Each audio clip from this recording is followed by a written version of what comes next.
मंत्री ओम प्रकाश धनखड़ ने हुड्डा परिवार पर कटाक्ष किया है। हुड्डा परिवार को ओपी धनखड़ ने सीधे तौर पर चुनौती भी दी है। कहा कि भूपेंद्र हुड्डा जिम्मेदारी ले, मैं दिल्ली की जिम्मेदारी संभाल रहा हूं। ये बयान उनका इसलिए क्योंकि भूपेंद्र सिंह हुड्डा ने कहा था कि वो चुनाव लड़ेंगे नहीं, लड़वाएंगे। चुनाव लड़वाने की जिम्मेदारी उन पर है। इसी को लेकर ओम प्रकाश धनखड़ ने कहा कि वो जिम्मेदारी ले। दीपेंद्र हुड्डा को लेकर कहा कि मैदान में उनको आ जाना चाहिए। डॉक्टर अरविंद शर्मा मैदान में है, अब वो भी मैदान में उतर जाएं। दुविधा में दोनों गए, ना माया मिली ना राम।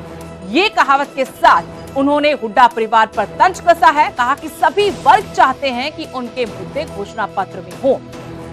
बीजेपी के घोषणा पत्र के लिए जो समिति बनाई गई है उसके सदस्य हैं, एकमात्र सदस्य हरियाणा से ओम प्रकाश धनखड़। उनकी तरफ से कहा कि सभी वर्ग चाहते हैं कि उनके मुद्दे घोषणा पत्र में शामिल हो। कुछ पार्टियों के लिए घोषणा पत्र सिलेबस की किताब बनकर रह गया है। मैनिफेस्टो से झूठ बोलकर जनादेश को लूटने का काम किया जाता है। शर्मा चुनाव लड़ने आ जाए ना, पिछली बार उन्होंने उनको हराया था। कहा वो वहीं के तो हैं, उनका गांव जो है एमपी माजरा बादली के पास में है, तो आ जाओ। तो पिछली बार उन्होंने तो चित किया था उनको। ऐसी क्या कहाँ बोल रहे हैं वो? उनको मालूम नहीं है कि कैंडिडेट आ गया है, इसी इलाके का है। पिछली बार उसने ही उनको चित किया था। वो तो मैदान जंग में अपनी टिकट करा के लाए। वो कह रहे हैं कि गठबंधन इसलिए टूट गया क्योंकि इनके पास गठबंधन की बात कहाँ रह गई? इसमें 10 के 10 कैंडिडेट हमने दे दिए ना। गठबंधन का विषय कहाँ आए मैदान में? भूपेंद्र हुड्डा कह रहे हैं कि मैं चुनाव लड़ने वालों में से नहीं, लड़वाने वालों में से हूं। जो कह रहा है कि मैं डर गया हूं, उनको मैं जवाब दे दूं कि मैं चुनाव नहीं लड़ना, मैं चुनाव लड़वाऊंगा। तो आ जाए, कहीं दिल्ली की जिम्मेवारी ले, मेरी तरह कांग्रेस की किसी और राज्य की जिम्मेवारी ले। लड़वाने वाले में से है तो जिम्मेवारी ले और काम करे, कोई दिक्कत नहीं है। ये भी एक काम है, इस काम की भी मैं प्रशंसा करता हूँ। मुझे भी ये काम मिला हुआ है। आए, इस काम में भी आए मैदान में, कोई दिक्कत नहीं। आखिरी सवाल कि आपके कैंडिडेट प्रचार प्रसार के लिए उतर गए हैं, मगर अब तक उन्हें ये पता नहीं है कि वो किसके खिलाफ प्रचार कर रहे हैं, क्योंकि सामने कौन ओपोनेंट है, कौन उम्मीदवार है, अब तक लिस्ट जारी नहीं हुई है कांग्रेस की। हाँ, तो दीदार की प्रतीक्षा में है सब, तो आ तो जाए। तो वो आएंगे तो निश्चित रूप से जो है बात कहानी कहीं ना कहीं से शुरू होगी। तो इसलिए कांग्रेस दुविधा में है, अभी तय नहीं कर पा रही है। और हमारे यहाँ हरियाणा में एक कहावत है, दुविधा में दोनों गए, माया मिली न राम। अब इनकी क्या गत बनेगी ये जाने, लेकिन दुविधा से बाहर निकल कर जल्दी आएंगे तो चुनाव उससे शुरू होता है और थोड़ा एक्साइटमेंट भी आएगा, आप लोग को भी समझ में आएगा किसके खिलाफ। इससे निश्चित रूप से कौन है, क्या कहना है। वो कह रहा है वो नहीं, वो कह रहा है वो नहीं, वो कह रहा है बापू कह रहा है मैं नहीं, बेटा क्या कह रहा है, हाँ कर पीछे तो कह रहा था मैं नहीं। अब मालूम नहीं कौन क्या कह रहा है, कौन आ रहा है। जिसको आना है आए भाई, मैदान जंग में उतरे। कौन कौन उतरते हैं देखते हैं। उधर जेजेपी राष्ट्रीय महासचिव दिग्विजय चौटाला ने विरोधियों पर तंज कसा है। भाजपा का जबरदस्त विरोध हो रहा है। ये उनकी तरफ से कहा गया कि जहां जहां भाजपा के नेता चुनाव प्रचार के लिए जाते हैं उनको विरोध का सामना करना पड़ रहा है। जनता उनका खुलकर विरोध कर रही है।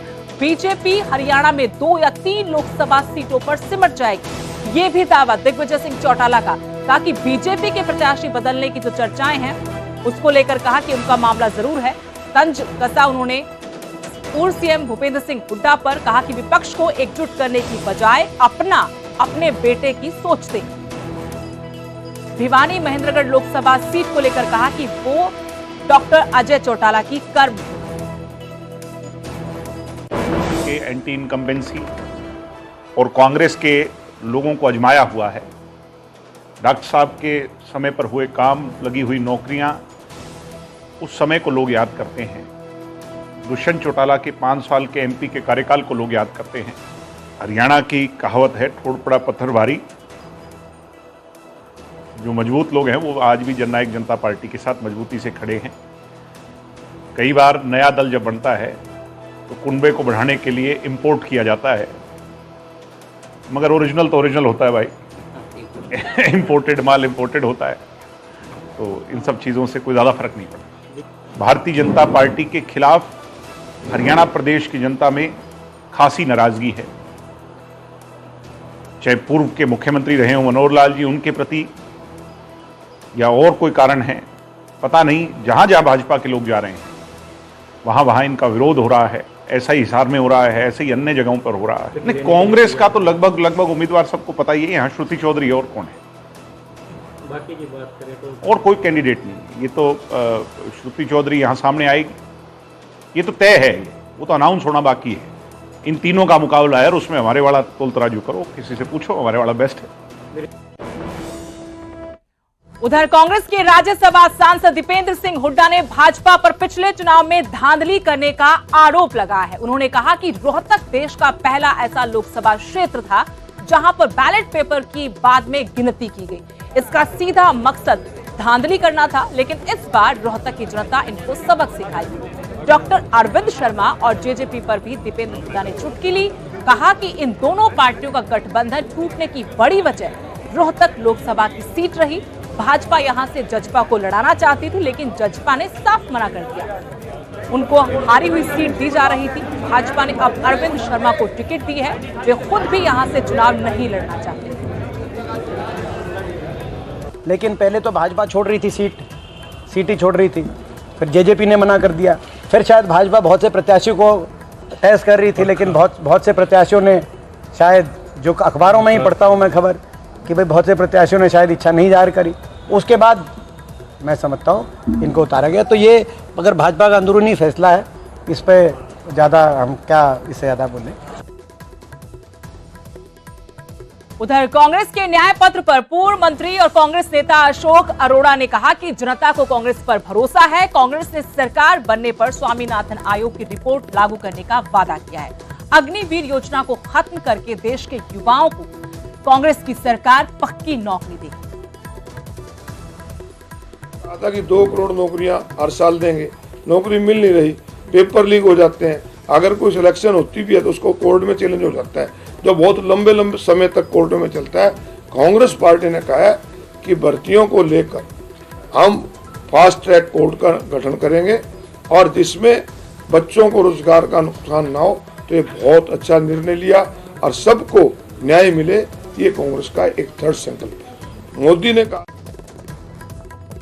चंडीगढ़ से बड़ी खबर, कांग्रेस के मैनिफेस्टो पर मुख्यमंत्री नायब सिंह सैनी ने चुटकी ली है। कहा कि 55 साल सत्ता में रहे फिर भी बोर्ड लगाकर गारंटी दे रहे हैं। आज आम जन को सिर्फ और सिर्फ मोदी की गारंटी पर भरोसा है। रणदीप सिंह सुरजेवाला के विवादित बयान पर भी उन्होंने पलटवार किया। कहा कांग्रेस ने कभी महिलाओं को सम्मान नहीं दिया, इनका चरित्र देश के सामने आ चुका है।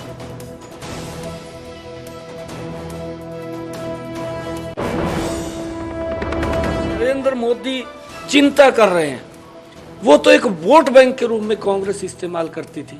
उसका परिणाम है कांग्रेस बौखला चुकी है और कांग्रेस के बड़े नेता अनाप शनाप बयानबाजी नरेंद्र मोदी जी के प्रति करते हैं, परंतु पूरा देश नरेंद्र मोदी जी के साथ खड़ा है और कांग्रेस बौखला चुकी है। कांग्रेस को इलाज की कैंडिडेट चेंज करने की बात सामने आ रही है कि कैंडिडेट चेंज किए जाएंगे, विपक्ष कह रहा है ऐसा। विपक्ष मैंने कहा है कि बौखला चुका है। वो पता नहीं, वो अपने कैंडिडेट तो उतार नहीं पाया, वो दूसरे के इस प्रकार के भ्रामक प्रचार करके और झूठ बोल करके वो लोगों का ध्यान डाइवर्ट करना चाहता है।